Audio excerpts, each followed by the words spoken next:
Greetings, I am Lies. And I am Scandal. And let's play a game together. Alright! So, we are having an experience here where we are trying to reconcile the separation between the meta and the, forma? What's the primary? The canon? The canon and the meta. And anyway, so we are going to try and move forward and make this thing work. The in-world stuff. Ooh, pardon us. Go away, Twitch. Thank Bye. you. Wow. Okay, we did not do some test stuff today at all. Okay, Don't worry. We're on Twitch if you need us. Once a week. Once a week, every Saturday. You've done a great job opening your heart to others and getting them to empathize with you.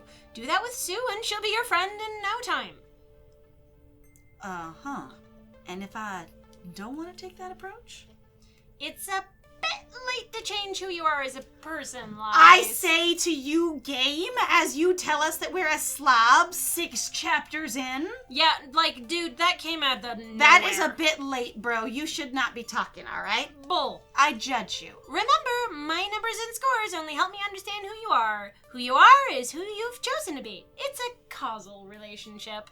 But with the help of your friends, you can maybe get some ideas. Nudge things around a bit until you feel confident taking a different tactic than your usual one. Or than so my most recent one, honestly. That sounds like basically going, with the help of your friends, so you need to pick people to do other things if you want to not use that thing, and assuming you're not so high in that one that you category. can't bring anything else up enough. Yeah. And that any of those things would actually make sense for you.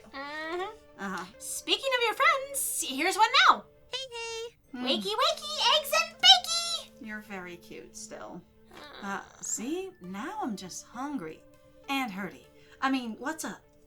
We did it! We found a little girl that Sue befriended and convinced her to help us! You mean somebody that I actually know because she referred to me? Oh, sorry. Yeah, now we know where to go and who we can expect to find. Specifically, we've got Sue's real name.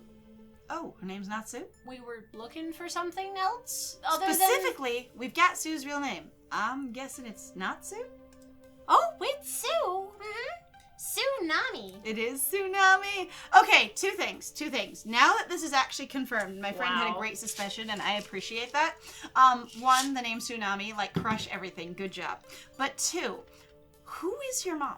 Like, you look like you're about, like, 15, 16, like drawing-wise. And we've said you're minors, as far as I can remember. So you've got to be 17 at the oldest, assuming they have the same age of, like, majority as we do. Right. Right? So the thing is going, all right, Deco's supposed to be as old as Francine, if not older. Yep. And he's got a 16-year-old kid, basically. You guys. So, is his wife have, like, basically a... really late pregnancy. I was gonna say, a really late, sort of a what is that, the thing of when you stop... menstruating? Menopause. Yeah, a menopause baby, because, you know, those can happen. Yep. Or, does he have a really young new wife? Like, I would love to know. Or was it a mistress? Did he just have, like, a love child, as they call them? Yes. And then just kept her because, you know, legal reasons. Right? Like, that's amazing. Tsunami. I want to know more about his story. Whoa. She looks a little bit older there suddenly, but I didn't realize she was that tall. I didn't either. That's all right. But I also didn't realize maybe he's just that short. He might not be particularly tall, because she's always seemed lower in the frame when we've seen her. Like, she's not very tall, so maybe he's not also. Tsunami. We'd been assuming all along the ghost monsters were guns for hire, paid by Dekonami to ruin our opening day. I mean, they really could be. But if Sue is actually Deko's daughter, he could still be hiring and paying her to do a job for him. Like, absolutely? Yes. Would she ever betray her own father? What? I'm going to need to be very, very careful. Huh? Hopefully she hates that old bastard. Oh my god. I feel sorry for a kid named after an awful pun. Is this what you decide to think in your own head to help nudge figures that you don't even know what are right now? Yes. Oh my god. I feel like we would need to be very, very careful. Like, I feel like Lies would be like, if this is what's going on, I don't know what family ties are. I don't know how she feels. We need to be careful. Yeah, why not? Like, we don't know exactly what that means. I was assuming I could sway Sue to my side through my oratory skills, which have seemed to be magical in all cases. Yeah, pretty much. I mean, I've walked my way out of countless Sorry. I've taught my way out of countless. Way was coming next. So, dyslexia just switches things around. Walked, talked. So you're going to say, I've walked my tay. Out of my tay was getting out of there so fast. My tay, go bye-bye. Bye. Bye. Of countless problems to date without issue. But having Deco Nami be family changes the entire picture. It depends. How do you think of family, and how do you think others think of family? Because that's the important thing. Because for me, I'll often mention, I have one sibling. I am not close with them at all. 2, I'm not particularly close with either of my parents, nor am I on bad terms. We're fairly neutral, friendly to each other. So I've never been really deeply close to any of my family, but I've always known that I could count on / call on them if I needed to for emergencies or help.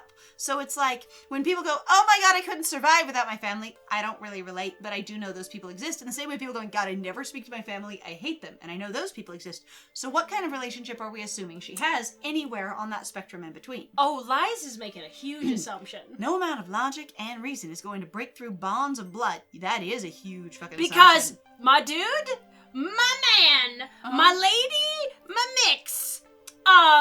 No, I am that person that I will totally turn on my parents. I'm sorry. Bonds of blood. There is no My bond parents of blood. have used my bond of blood, basically, and continue to use social pressure in regards to that to basically fuck with my life. I was gonna say, there's the only times, the thing is the families that I've known that are really close to each other, it's not been an experience of, blood and everything. It's we love each other. It's the bonds of we are comfortable with each other and we like each other. I got the impression that Sue was uncomfortable with the arrangement that was going on and didn't want to be doing what she was doing. So it's not like, I'm so close to Daddy, I endorse everything he wants me to do and I support him no matter what. She is not, Anastasia's younger brother in Who Killed My Father Academy. Not by a long shot. Not even close. By the way, do recommend that game. Was a awesome trip. Who Killed My Father Academy. Woo! Amaze. Good job. Awesome game. Right. I'm going to need to be very careful how I approach this. Do you? Okay, this changes everything. Does it? Does it? To me, as myself, it wouldn't. What a twist, huh? Definitely. Ha! M. Night Shyamalan swings in from the 90s. What a twist! But I'm not worried. I know you. You could talk the pants off a pants-wearing person. Easily. Yeah, we know our seductive skills are really good. Even Deco's not immune to them, but that's not what we're trying to do here. No shit. So what if a hired goon is actually the guy's daughter? Your lies! Solve her problems, sort her out of messes. Generally amazing person. You say I'm now. trying to overly compensate for the fact that I was really rude to you earlier, is what this sounds like. That's what that sounds like. I just tore the hell out of you a couple episodes ago, and now I'm trying to... Yeah, I am overcompensating. But I'm coming with you, just to be safe. You shouldn't go into this alone. That's for life. You're my best friend in the whole world, and I'm not gonna let some evil gang whack you or anything like that if things go sideways. Otherwise, I have to train for years in the secret art of the ninja to avenge your death. And ain't nobody got time for that. We should not take just one person. Honestly, we should go as a group. If we're there speaking for our business, we should be taking all of our employees as a business. That is, in my opinion, that would be the professional thing to do. Going, hi, I'm not here as a private individual. I'm here to talk to you as a professional individual, to another professional individual. I've brought my entire crew with me because I knew you'd be with your crew, and that's a way to be respectful of you and meet you on the grounds you're familiar with. This is about your livelihood and experience and ours. That's me if I was playing myself. All right, Sneaky Ninja, you wear loud colors. Mimi, you wear one color. How's that work? Yeah, take to the streets in a roaring rampage of revenge. Okay, let's not think of me as already dead. I don't even... What? What? These are your choices. I know. Alright, so build off of everything so far. Honestly, I think, Lies would just be kind of yep, I'll just start joking around with Juniper. We do. We have a habit of when we're awkward and don't know what to say, we joke with Juniper, which is where I was going to. Sneaky Ninja, you wear loud colors. Juniper, you wear bright pink and purple clothes and dye your hair. How exactly are you going to stealthily stalk your prey as a secret ninja assassin?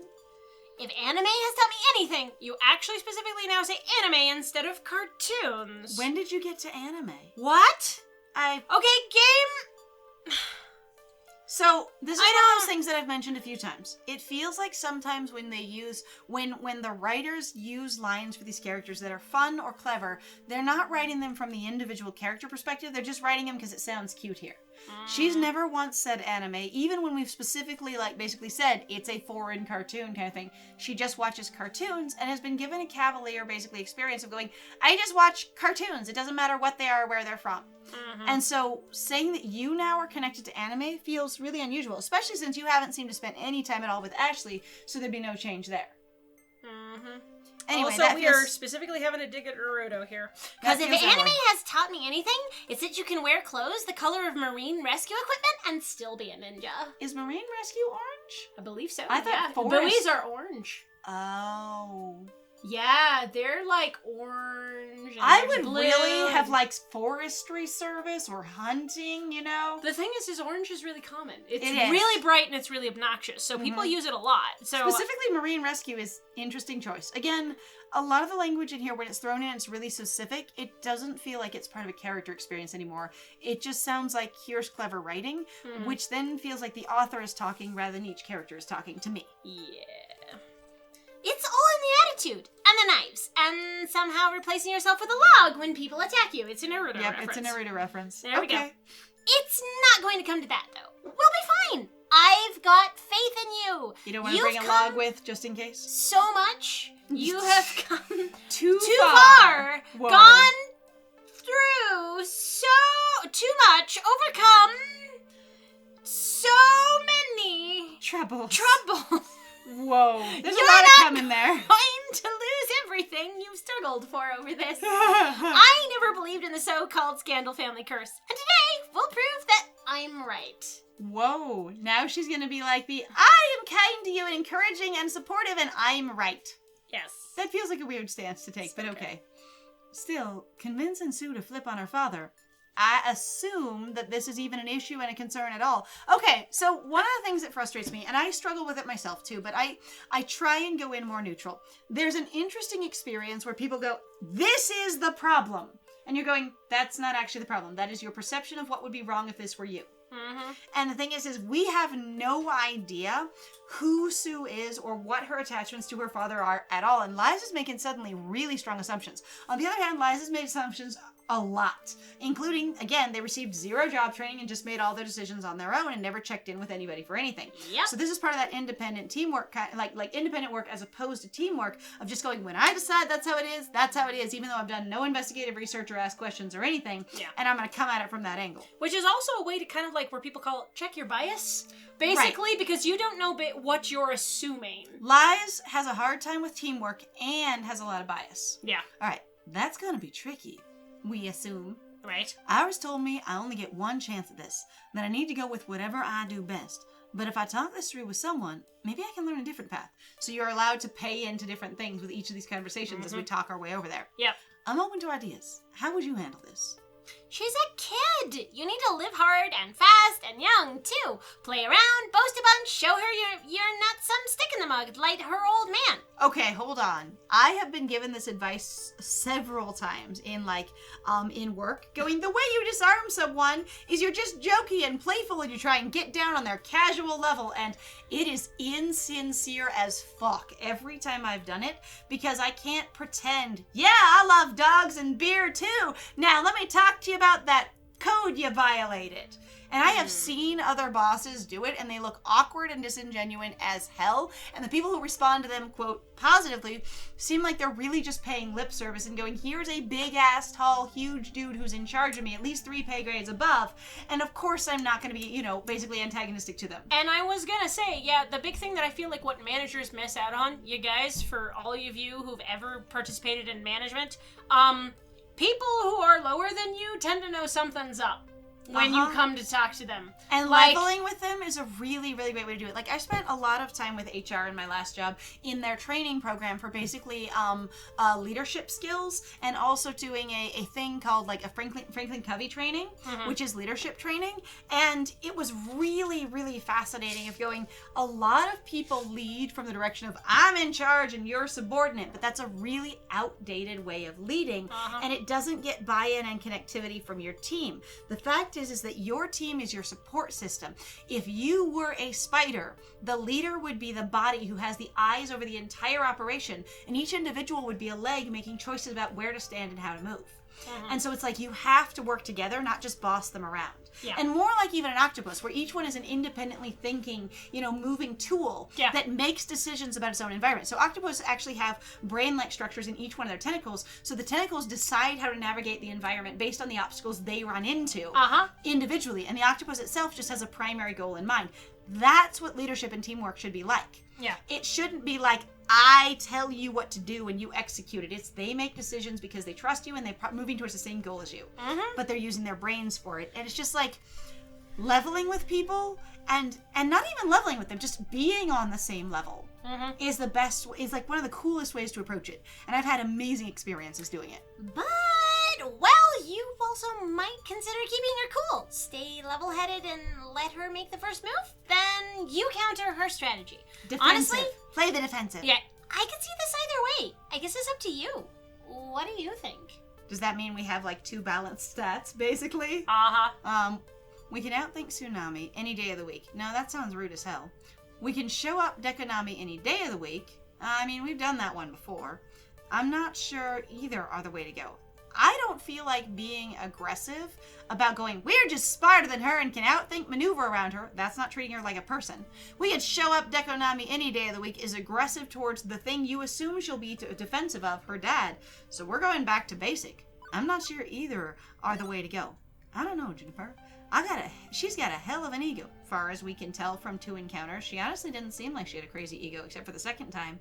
And she seemed like she was fronting a lot, trying to perform for something. Because again, we detected in canon that she seemed to be of a mixed mind. She seemed to be unsure about what she was doing and had something else going on. If we bruise it, even if we're just joking around, we might lose her. And if we play it too cool, she'll rage at us. Or she might get defensive. It's up to you. You don't have to decide right now. Just play it by ear. When you're ready to go, come find me. We'll go together and save Funtervention from its horrible, horrible doom. Have we already just decided we're going with her and only her? Has this been decided for us? Yes, that's been decided for us. There's a weird level in this particular moment where it feels like Juniper is also aware of the game and is now acting like Iris. You don't have to decide which one of these 2 things that I've presented to you and just me are these things. You can decide later. I don't have to choose either of those 2 things. Like that. I shouldn't have to choose only what you offer. Well, this is it. Either we sort this mess out or Funtervention crashes and burns, and I can't talk to anyone else about what we've learned? Or I get, killed. I guess that's always an option, considering we're about to confront a street gang that's indirectly got me shot in the first place. Yeah, but they didn't have the gun. That's why I said indirectly got me shot. Well, I know, but at the same time, I don't even want to consider the possibility of death. I'm immortal until proven otherwise. That is a great positive thing, and I support that. I support that in everyone. But, well, if this is the end, I should probably have some words with my friends. Thank God! Before I march toward my doom. If only to get their opinion on how I should approach Sue. You could have your own ideas completely about how to approach Sue, and you may not need their opinions. You might just want to talk to them about what's going on. Sometimes you don't need to go to people for advice. You just want to let them know what's happening and give them a chance to participate, such as, why are only 2 of you going and that's settled and a done deal? And 2, we couldn't handle it in the programming. We don't have to go to everyone for advice. We can just go to them and tell them what's going on, going, hey, you all participated in this in one way or another. You all weighed in on what we should do. Let's, as friends, update you on the plan. The plan is they found out she exists there. They found out she's Deko's daughter. They found out where she hangs out, and that we plan to go confront her. Like, that'd be a great thing to just tell your friends as a group. Yeah. Or individually with each one of them. Talk to them about this. It isn't just I'll go to people for advice. These are your friends. Include them. It's really strange. Like, that feels strange to me. All right, grabbing my crutches, I thump swing my way out of the arcade proper to track down. Out to the arcade proper to track down some folks. Because they're all just chilling here. It's fine. Are we open or not open right now? Like, where even are we in the limbo of the existence of this arcade? Are there customers here? I mean, they said it was nighttime, but I don't know when this place closes or anything else. And if anyone ever goes home, like Queen Bee, Teo, anybody? All right. Let's see. I've already talked with Juniper. Who else do I want to talk to before we leave? Oh, wow, that's interesting. I mean, I want to talk to everyone before we leave. All right, well, let's talk to everyone. Start from the tippy top? We'll start at the top, because if I were Liz, I would start with whoever was closest. But we don't know who's closest, we'll just assume that's the one at the top. Right. Naomi would be in her workshop, no doubt. Okay, tiny little pizza building, split into an arcade and a restaurant, and there's a full-ass break room with a couch and a conference table in it, and a separate workshop. You are not lying to me anymore. This is impossible. Not even just a restaurant, though, but also a kitchen. Yep, and well, the restaurant has a kitchen in it. We assume But, from like, the I original always pizza place. think, like, the restaurant is separate from the kitchen, because the kitchen usually is a separate part. Like, you don't have them in the same area. I mean, the thing is if it's more like an IHOP, they could have central kitchen that you can sort of see into in the restaurant area. Yeah, okay, I can see Or that. more like a Noodles and Company. Yeah, but that's still, like, separate from, you know. But it is another space. But assume that's a whole restaurant space. And it includes a kitchen. And also, again, we have bathrooms somewhere as well. Like, this isn't a tiny pizza place, unless your tiny pizza place is bigger than anything I've ever seen. Like, we must have a very different standard here. Naomi would be in her workshop, no doubt. I should check in with her and see how she feels about all this. We need a new workshop. She honestly duplicated the exact same workshop? Did we brick this place or put up brick wallpaper to make it feel like home? Because I want to know. At this point, I appreciate that you're reusing backgrounds because it's a budget thing and it's important to, like, you know, cut costs for little indie games. But it feels really weird that we wouldn't even mention that we worked to make it look like home. Because if you're doing sort of those cheesy nerd nods that are basically like your out-of-game awareness, you really should be pointing out that we made this look exactly like our old place, because that would just pull everything together so nicely, you know? At least I feel like, critique-wise, I feel like it would. So basically, that little tiny emoji there, you guys, is a raised arm. Is it? Yes. That is a little arm going, wah. Oh! Is she just like singing and dancing? She might be. I'm not exactly sure, but we're going to find out in the next one! Hey! So thank you very much, everybody, for joining us. If you like what we do, please feel free to like, comment, subscribe, and also share our videos if you're having a good time with us. Please also feel free to go check out our Ko-Fi or Patreon. We got some links in the description down below. And I have been Scandal. And I have been Lies. And it was great playing with you. Bye!